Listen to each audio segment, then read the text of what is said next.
Mga peeps, it's our third day dito po sa Da Nang and papunta na po kami ng Hanoi International Airport. 7:15 yung call time sa baba, so punta na kami.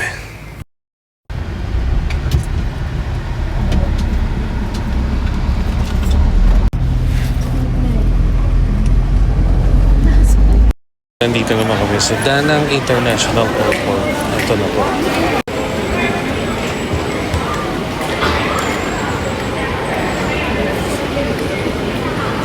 Ayan, lilipat lang kami papunta naman ng Hanoi. So abangan niyo yan mga peeps. Habang naghihintay naman kami ng flight namin, nag-stop over muna kami dito sa Pho 24. Then bibili lang kami ng coffee dito sa may Highlands naman.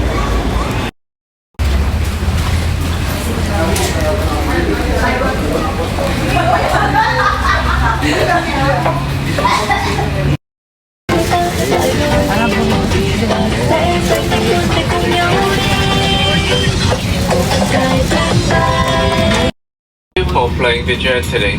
We wish you a pleasant flight. Director, turbo season. Yo, hello mga babes. Welcome again sa aking video. Yan, nandito na kami sa Hanoi. At mamaya titingnan natin kung ano po yung mga pupuntahan pa natin kasi hindi ko sa ulo yung itinerary namin. Pero ngayon nandito kami sa Premium Elegance Hotel. Dito lang din, malapit sa bayan po ng Hanoi. And papakita ko naman sa inyo yung room naman namin. Andito kami sa may 4th floor. Ayan.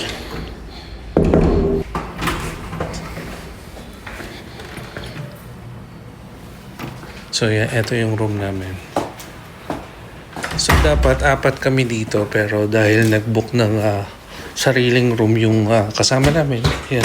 Solo namin ito. Itong 2 bed.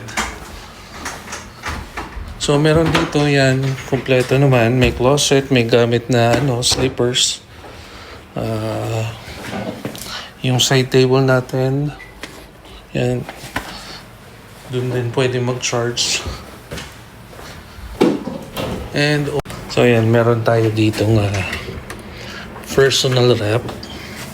Ito po. So ito, yan, kapag kinonsume mo, may bayad na yan. Pero ang free natin, ito lang 4 bottles ng mineral water at saka itong tea at coffee. And then ito, meron na rin bayad dito. Naka-indicate na rin dito yung mga price niya.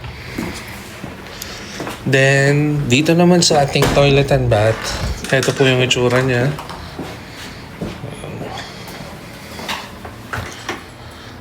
So yan.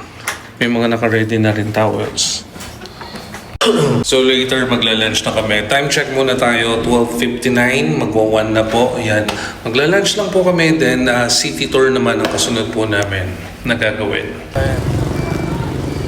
Time check ulit tayo mga babes. It's exactly 2:32 p.m. Kakatapos lang po namin mag-lunch and dito lang po kami nag-lunch sa halos kalapit lang po ng Elegance Premium Hotel po. So ito po yung mga kasama ko habang naghihintay po kami ng aming service para doon sa aming city tour.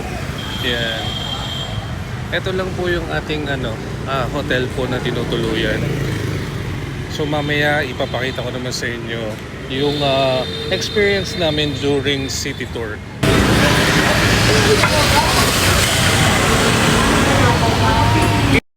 And isang very common dito mga babes, yan yung mga nagtitinda ng prutas. Yan. Kagaya niyan, meron jackfruit, papaya, mango.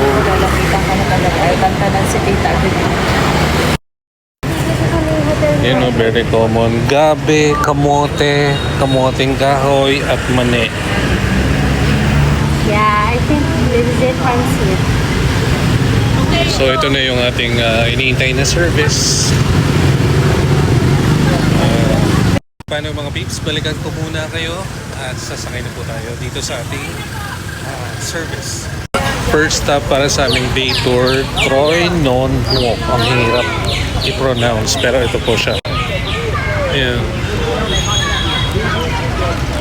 More like Port Santiago ang datingin ito. Ayan.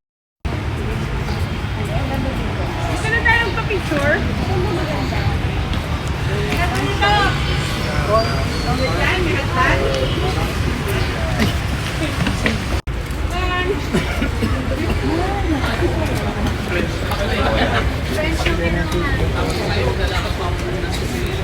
Come on, let's picture!